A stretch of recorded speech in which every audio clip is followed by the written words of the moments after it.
Okay, with the bad weather, haven't been able to ride the Africa Twin, work and holidays, haven't really done any videos, so it's been pretty disappointing that being stuffed around, haven't been able to make one. So this is my backup. I'm going to do maintenance on the Falcon. So over Christmas I collected a few bits with the K&N air filter. I've got a billet fuel filter so I can wash that out. Then just the basic stuff, fuel filter, nylon oil and some coolant. So yesterday on the Falcon I did change the battery terminals. Can't see it because it's back under the airbox, but they were well overdue for replacement. Yeah, they were the factory ones. Didn't have a really good connection with the battery, so changed them, so that should be really good, sort of a reliability mod. So also got extra connections on them for the fuel pump and all that sort of stuff, all the extra wiring. So let's get stuck into it. Alright, let's do one of the easier ones, hopefully the easier one.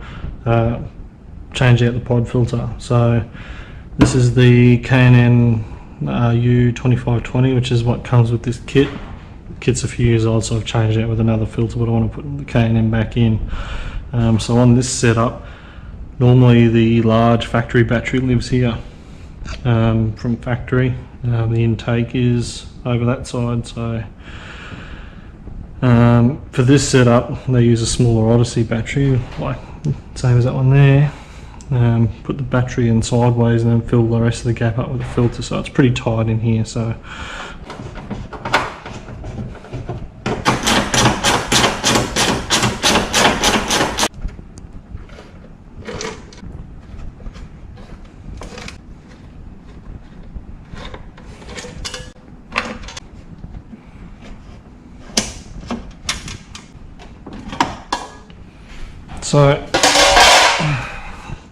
So there it is, that's the Plasma Man setup. So changed out my battery terminals yesterday. The factory ones were garbage, so it's a bit tight. It still doesn't look 100% perfect, but it's way better than what it was. As you can see, the filter it's very tight in there, so there's not much wiggle room. So this is a bit of a smaller filter, so let's go and change it out. So I'm just going to loosen up all the connections to the turbo, give me a bit of room. I think I had to take the battery out last time I did this, but I really don't want to do that this time.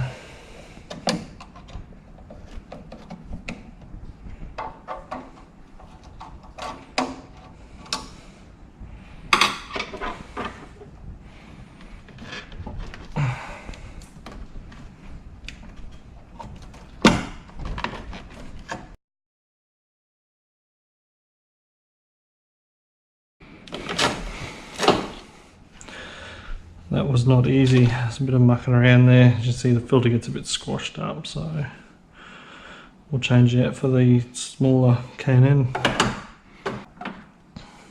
See, the K&N's a lot smaller size, so, and it still flowed the power that I've got now, so that's all good.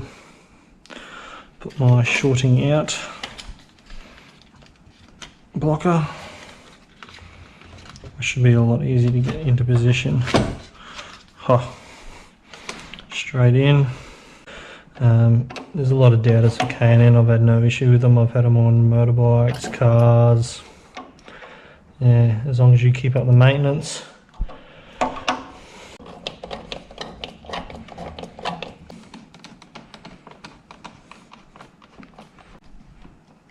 So it looks a lot smaller, but that is the filter that I had on. Well, that the part number filter I had on when I got tuned, so definitely splits the power. It's not going to affect anything, so that's a lot cleaner.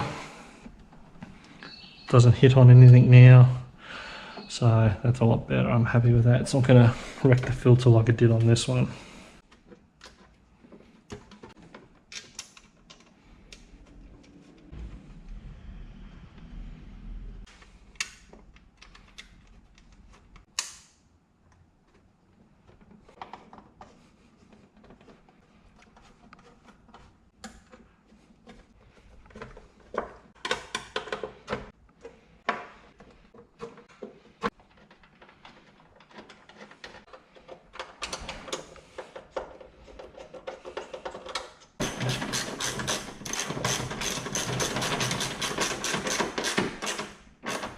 very tight under here, but you have to use what are these? They've got a few different names: crow's foot, flare nut spanner, pipe spanner. But they're like a ring spanner that's cut open to allow it to slip over pipes and stuff. So.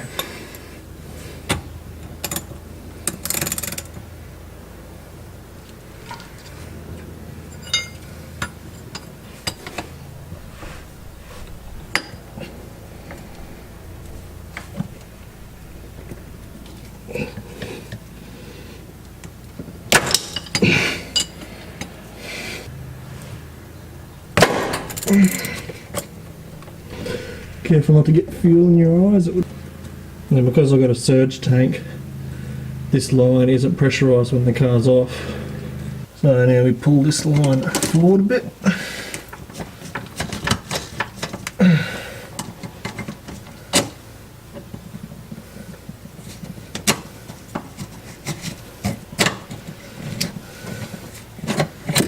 And out. So that's the replacement. You can see pretty much the same size and that, so direct bolt in, except this one will last forever. So I got the flow arrow, so I got to make sure to put that in the correct way. Flows towards the front of the car.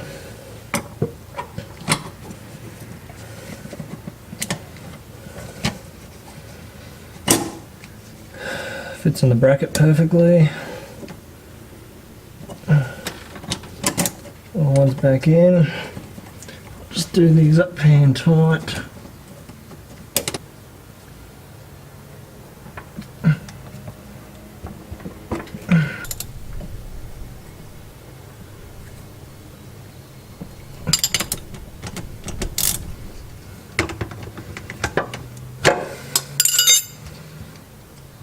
Alright, let's turn the fuel pump on.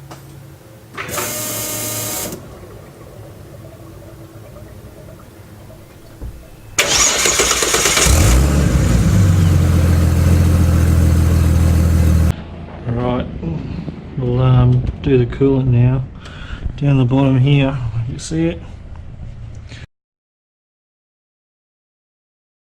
A little white bung, that's the radiator bung, so put a little tray underneath here, we'll try and catch it, but it doesn't drop directly down, so we'll see what it does, where it's going to go. It's a pretty good guess. Take the radiator cap off.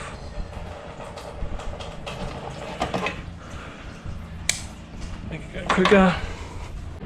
Alright, so I've drained the coolant. I've also flushed it with running water from the hose. Turned the heater on and all that, so drained everything out, flushed it all good. So I'm going to put some new stuff in.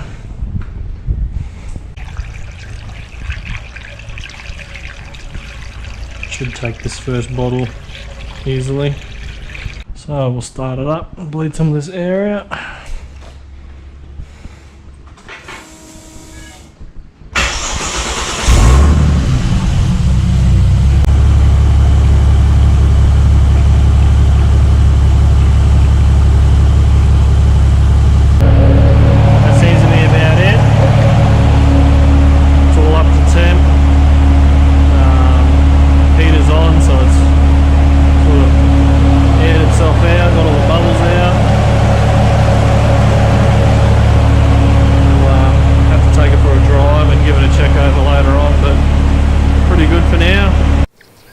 Alright, so the last thing I've got to do is the oil change.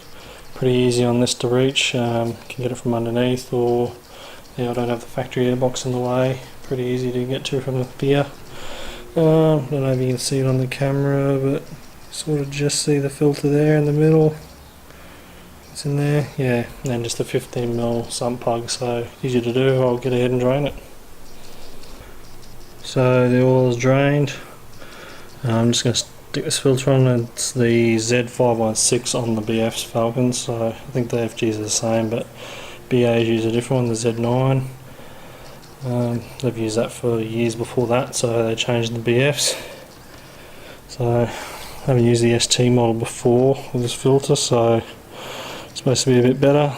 So take the seal off, put a bit of oil around that O-ring, stick it on and fill it up with oil. Right, so I filled up the oil, 6 litres. I probably need a bit of a top up. Put another bottle for that. The trick with the Falcons is if you hold the accelerator dead flat, crank it, it won't fire, so it'll prime the oil a bit. So all the way down.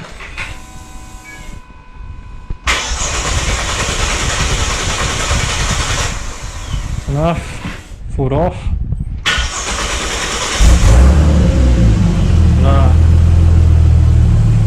So let that warm up a bit, move the oil around and we'll check the level. I'll move the car out and let it have a bit of a wash in the rain. It needs a good clean. All done, check the oil level, it's all good.